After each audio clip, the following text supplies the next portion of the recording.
Hey folks! Welcome back to Financial Futures. I'm diving into some juicy insights about the upcoming Federal Reserve meeting happening in just a couple of days on December 13. This one's a doozy because it could mark a pivotal moment in our economic cycle. So, the big question is, are we peaking with interest rates? Could this meeting set the stage for a cut?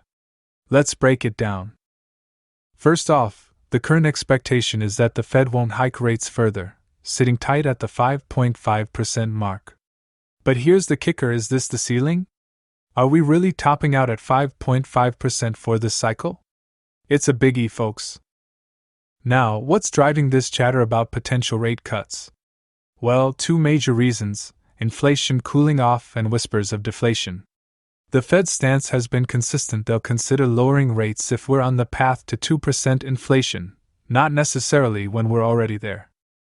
But here's where the Fed's internal voices diverge. Some, like Christopher Waller, seem pretty keen on the idea of lowering rates as inflation eases. Others, like Mary Daly, aren't jumping on that bandwagon just yet. And of course, the man himself, Jerome Powell, is playing it cautious. He's not ruling out the possibility of further rate hikes if inflation takes an unexpected turn. Now, the market? It's painting a different picture. There's this widespread belief that rate cuts are looming just around the corner. But hang on, it might not be the interest rate utopia of yesteryears. Even if cuts happen next year, we might not be back to those 0% rates. Reality check: we're looking at a more conservative 1.5% total cut over the year. The recent jobs report? It's a mixed bag. On one hand, it supports the Fed's stance: 199,000 jobs added, unemployment down to 3.7%. That's solid, right? Well, for the Fed, it's a sign that the economy's still thriving and doesn't urgently need stimulus. But here's where it gets tricky. The Fed's saying one thing: higher rates for longer, while the market's chanting a different tune, predicting imminent cuts. Who's right? Well, that's the million-dollar question. Let's not forget, the Fed's not just considering the short term. They're eyeing a possible slowdown next year, with growth estimates hovering around 1.2%.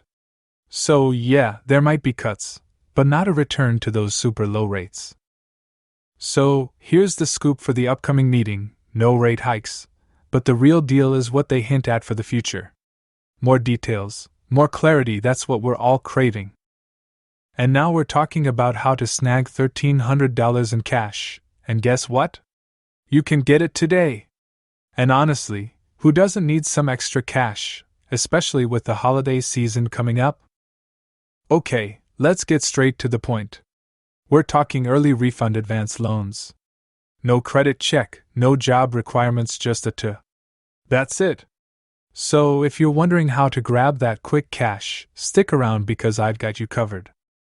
Now, with these loans, companies like Jackson Hewitt, H&R Block, and TurboTax step in. They offer these refund advance loans that are basically short-term loans tied to your IRS tax refunds. Perfect timing for those holiday expenses, right? Jackson Hewitt, for instance, offers an early refund advance loan starting at $100, going up to $11,000, but you need a minimum refund of $2,600. Quick turnaround, but the interest rate is 35%, so make sure you're cool with that. H&R Block's Emerald Advance loan goes from $350 to $13 with same-day funding. You don't necessarily need a tax refund, but it helps for repayment. TurboTax, a bit strict, I must say. They've got zero-interest refund advance loans from $250 to $4,000, but you'll need a minimum tax refund of $500. The catch? You need a Credit Karma money checking account, and not available in some states. Now, the best part? No credit score needed for most of these loans. But remember, these are unsecured loans, and while they're quick, they might cost you more in the long run with fees and interest. These loans are a double-edged sword, folks. Sure, they're fast, but there are fees involved, from tax preparation to other hidden charges. So, think it through before jumping in. Wrapping it up, remember, these loans can be a lifesaver, but they can also bite back with those fees. Be smart about it. Thanks for tuning in. Hit subscribe, drop a comment, and until next time, happy holidays and stay financially savvy.